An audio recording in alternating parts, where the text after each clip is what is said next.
ভোরের আলো ফোটার সাথে সাথে শুক্রবার রাজধানীর শেরেবাংলা নগরের জিয়া উদ্যানে হঠাৎ নিরাপত্তা বাড়ায় আইনশৃঙ্খলা রক্ষাকারী বাহিনী। এদিন সকালে শহীদ প্রেসিডেন্ট জিয়াউর রহমান ও বেগম খালেদা জিয়ার সমাধিতে আসেন খালেদা জিয়ার বড় বোন সেলিনা ইসলাম, তার ছোট পুত্রবধূ শর্মিলা রহমান, নাতি জাইমা রহমান সহ জিয়া পরিবারের ২০ সদস্য।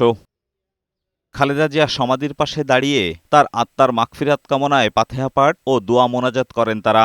সমাধিস্থলে বেশ কিছুক্ষণ দাঁড়িয়ে সময় কাটান। সমাধি ছেড়ে যেতে যেতে আবেগে আতফুল্ল হয়ে পড়েন নাতি জাইমা রহমান। পরে সর্বসাধারণের জন্য উন্মুক্ত করে দেওয়া হলে লেক রোডের পূর্ব ও পশ্চিম প্রান্তে ভিড় জমায় নানা শ্রেণী পেশার মানুষ। গণতন্ত্র প্রতিষ্ঠায় আপোষহীন নেত্রী খালেদা জিয়ার সমাধিতে শ্রদ্ধা জানায় নেতাকর্মী ও সাধারণ মানুষ। এরকম নেত্রী, দেশ নেত্রী আর আসবে না, আমরা তাকে পাবো না। সেই জন্য আমরা আজকে অনেক মর্মাহত। লড়াই সংগ্রাম করেছে, দেশের জন্য কাজ করেছে, ওই জায়গা থেকে ওনার জন্য মন থেকে একটু দোয়া করতে আসছি। তিনি আমাদের মনের মাঝে আছেন এবং থাকবেন।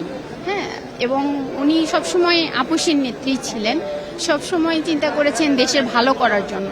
কেউ আসেন একা, আবার কেউ আসেন পরিবারসহ।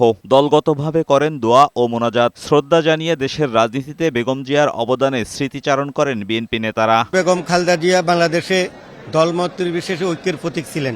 কারাবন্দী অবস্থায় নির্যাতনের শিকার হয়েও তিনি কিন্তু অন্যায়ের সাথে আপোষ করেননি। সমাধিতে শ্রদ্ধা জানাতে আসেন বিএনপির কেন্দ্রীয় নেতারাও। বলেন খালেদা জিয়ার মৃত্যুর দায় শেখ হাসিনাকে নিতে হবে।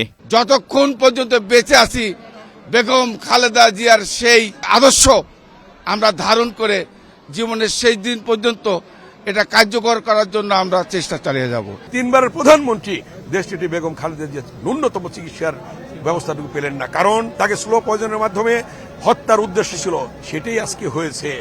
এই হত্যার দায় আওয়ামী লীগ শেখ হাসিনা এড়াতে পারবেন না, জবাব দিতে হবে। এজাজুল হক মুকুল, বৈশাখী সংবাদ, ঢাকা।